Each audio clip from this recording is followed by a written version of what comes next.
week one's over. I think you've already figured out some things that need to happen. Chiefest of which, I believe, we need to help you find your hips because they appear to have been, to my eyes, largely ignored with previous training efforts. There's lots of ways to do this, find your hips, but the biggest thing is hinging, which is something that I don't really think you're actually doing right based on how I've seen you move over the last few sessions. Overhead stability and full body stability and everything else will improve once you find the ability to control where your hips are in space and how you move them. From everything from deadlifts to squatting is a big one. But even like windmills and stuff, because you don't need to be able to hinge your hips back and forth, backwards and forwards like a deadlift, but you need to be able to shift them to the side for things like windmills, actual athletic movements which require you to go sideways, and it's not just a front and back thing. You need to be able to control your hips in all directions. That's why I do bed presses, side presses, and windmills, is to get lateral hips. There's other ways to do it too, and we'll work on that. But Arthur lift is something that I like using for this, because to do the Arthur lift properly, it is a hip hinge. You're not just leaning forward and pulling the bar up, kind of like how I saw you doing it. So, to further facilitate this, and to further facilitate proper movement and shoring up portions of your body that have been neglected, all supportive gear is gone until further notice. No sleeves, no wrist straps, no belts, no briefs, no suit. Straps for deadlifts will leave on for a minute, just because those don't really help. Those don't really have anything to do with your problems. But no belts, no sleeves, nothing. We'll get those on later, because those have created imbalances you don't even know about, which we need to fix. So, getting back to the Arthur lift, I should have just made you a video about this myself. The bar stays over the midpoint of your foot. So, when it starts out, it's back here. As it gets up, you'll get it on your sacrum, and then as the bar scoots up, you're actually pushing your hips back to the point where it's in your mid-back here. You're fully leaned over, your ass is back, and you're just sitting here. Get the bar under, and then you just move your body backwards. The bar stays over your foot. To demonstrate this, I'll walk you through it.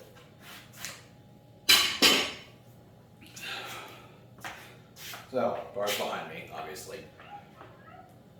You will pop it up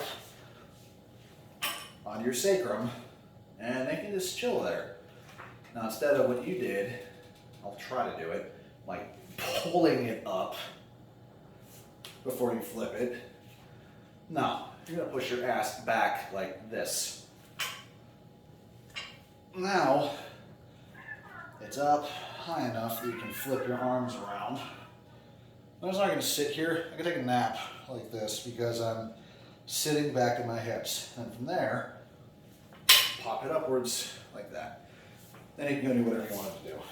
Now, I do not believe I'm gonna have you do side lunges until you figure this movement out. I'm gonna have you do side squats, which is easier. I think it's gonna be easier for you to learn. Sorry, my son is still awake for some reason. You do not add anything to this movement until you can execute it fully and properly.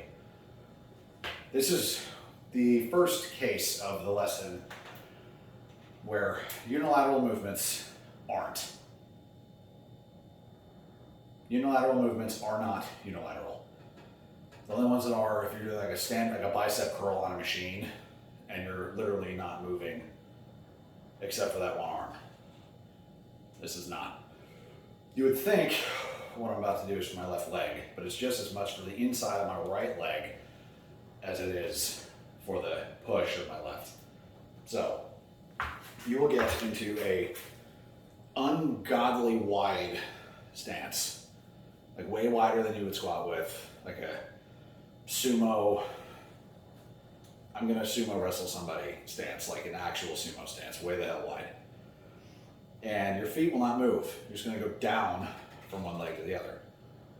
And this week especially, you'll be body weight. So I want you to realize what this movement is actually for.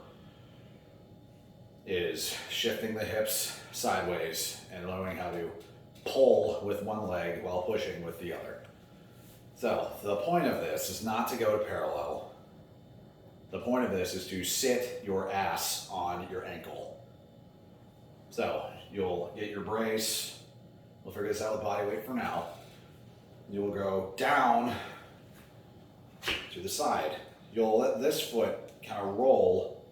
So if you watch my right foot, I am completely on the inside of my leg and I'm sitting down on my left foot. Now, I'll grab the ground with my right leg, use my inner right thigh to pull as I push here. Then you go down to the other side, just the same. Shift your hips to the right, follow it down to the point where you're basically on the ground and this leg is like up. Now use your left leg to pull as your right leg pushes. This is what I mean with a side squat or a side lunge. We'll build to those. Just to figure out where your feet need to be.